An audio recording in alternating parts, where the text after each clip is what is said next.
Hey guys, Mike here from Old Man Things. How you guys doing? Smoking my pipe that was made for me by Pat. And I've got some of my Churchill blend in it. I'm drinking some water. We're in another winter storm.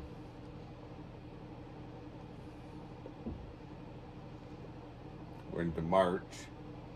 We had a beautiful weekend.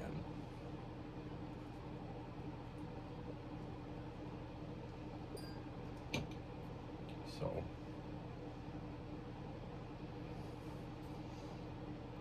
I'm thinking about doing a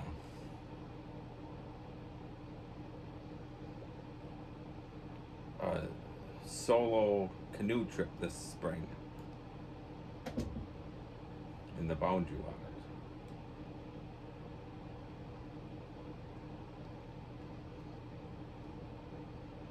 I think it's been since 2015, 2014 when I went the last time alone.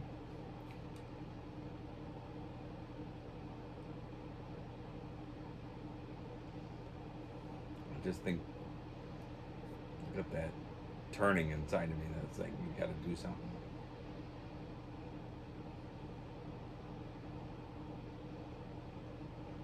My wife isn't very sure because of my health, but which is funny because that's when I went on my solo canoe trip. It must have been 2014.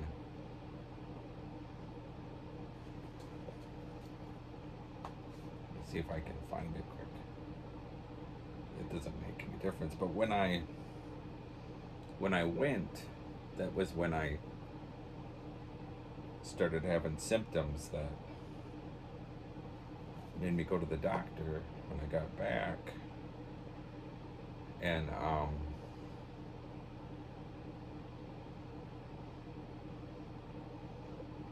was diagnosed with MS.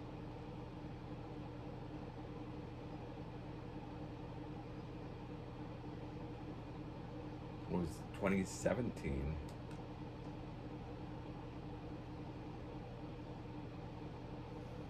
When did I do my first trip? So I did my first trip. This has been 2016. So, all right. And then I went on 2 other solo group trips with my brother-in-law after that, 2 years later.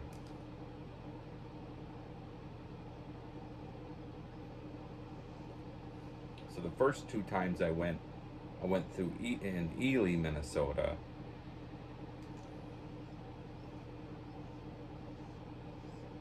And then the last 2 times I went by Grand Marais, Minnesota, up by further up north by Lake Superior. And I like that better, and I think that's what I would do this time.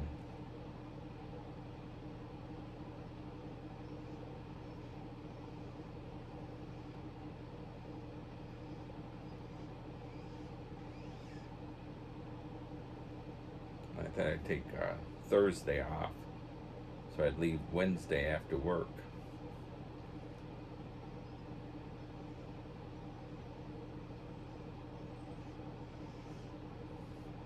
Drive up there and get there pretty late because it's like a 6-7 hour trip where I am now.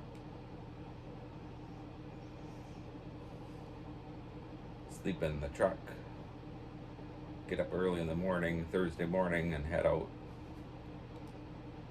do a base camp, and then stay Thursday and Friday. And come back Saturday is my thought.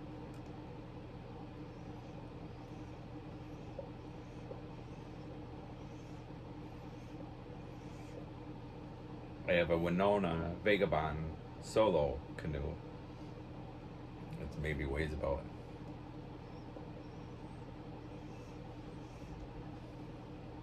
50, 60 pounds. maybe about 50. Then throw over your shoulders and portage in.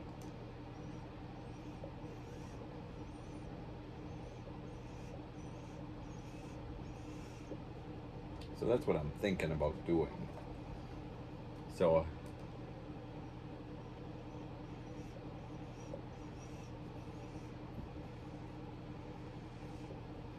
I'd like to take you guys with me.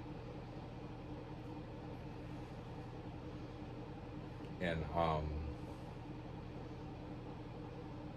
it would be fun to do some videos.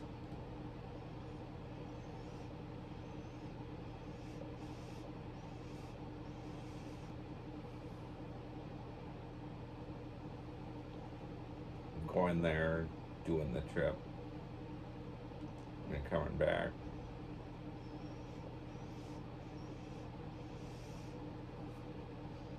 My wife wants me to take my son with me, but my son has his girlfriend and doesn't want to be that long away.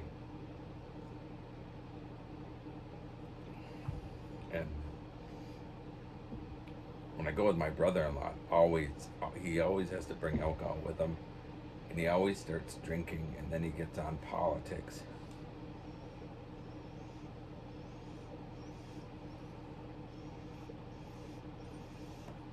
And I'm so sick of politics.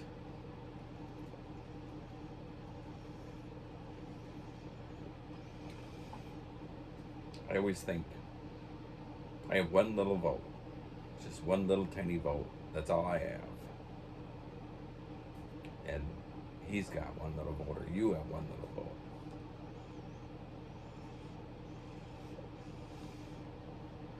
And you've already made up your mind who you're going to vote for. You've already made up your mind, you know, what you stand for. And I can talk blue and tell them blue in the face what I stand for, and I'm not going to change your mind. You can talk blue in your face to me for what you stand for, and you're not going to change my mind. So what's the point?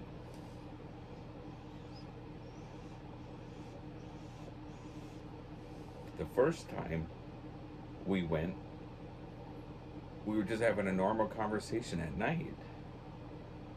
And all of a sudden, he just went mental. He was drinking, because he knew who I voted for. I didn't care who he voted for. And he's like 6 foot something, and he's a big guy, and I'm only 5'5". I was 5'6" since I got in an accident in college. I bent my vertebrae 3 spots.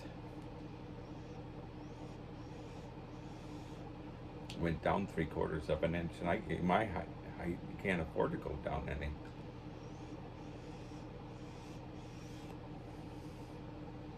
But I honestly thought to myself, and we're on this little island, and I thought, I'm gonna have to grab. This is what was going on in my mind because of how violent he was. I was thinking, I'm gonna have to grab this paddle and hit him as hard as I can and row to shore. And it was his vehicle, but I had the keys in my pocket.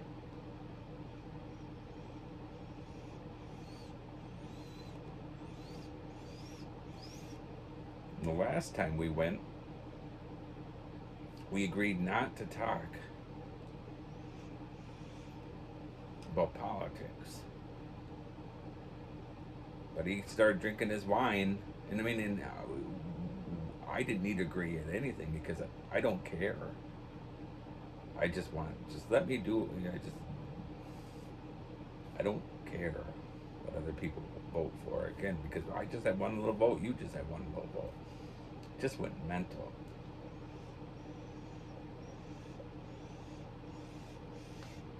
And the first time we went, he got so drunk he was throwing up all over me. It's like, come on.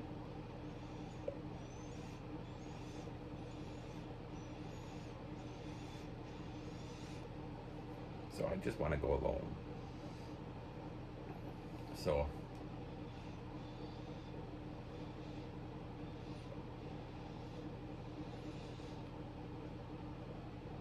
of course, when you go out there, you're so far Your phones don't work. In fact, there's so much iron ore, your compass a lot of times doesn't work.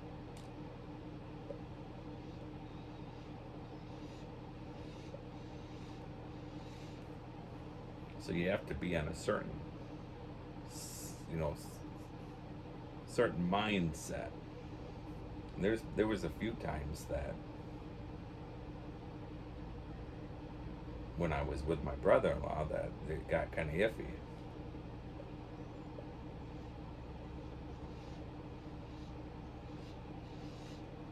But anyway, so I might be doing some future videos and showing you like what I carry in my life jacket. So if I did, you know, sometimes those storms come up and you're on that lake and you're just in a little canoe, you know,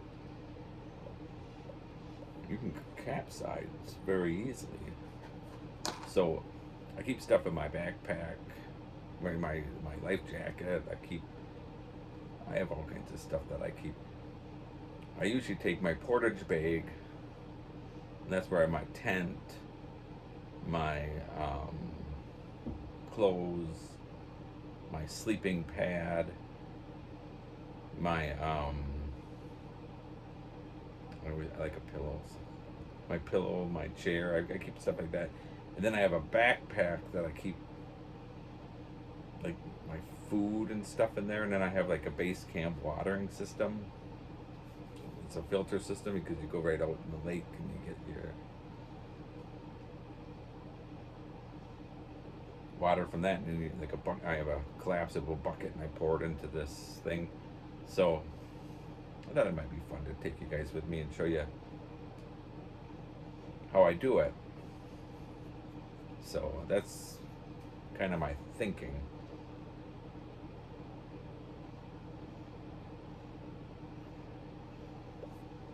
My wife wants me to get rid of my truck because we don't. I mean, I work at home and she only works part-time, so we really don't need a second vehicle at this point. We got to get something for my son. So he's going to be going off to college. So that before I get rid of that truck,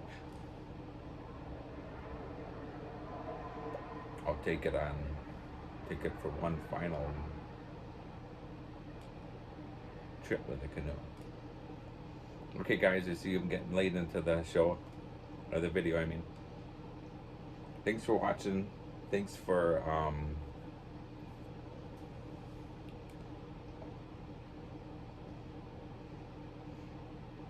thanks for watching and listening. Appreciate it. See you guys later. Cheers.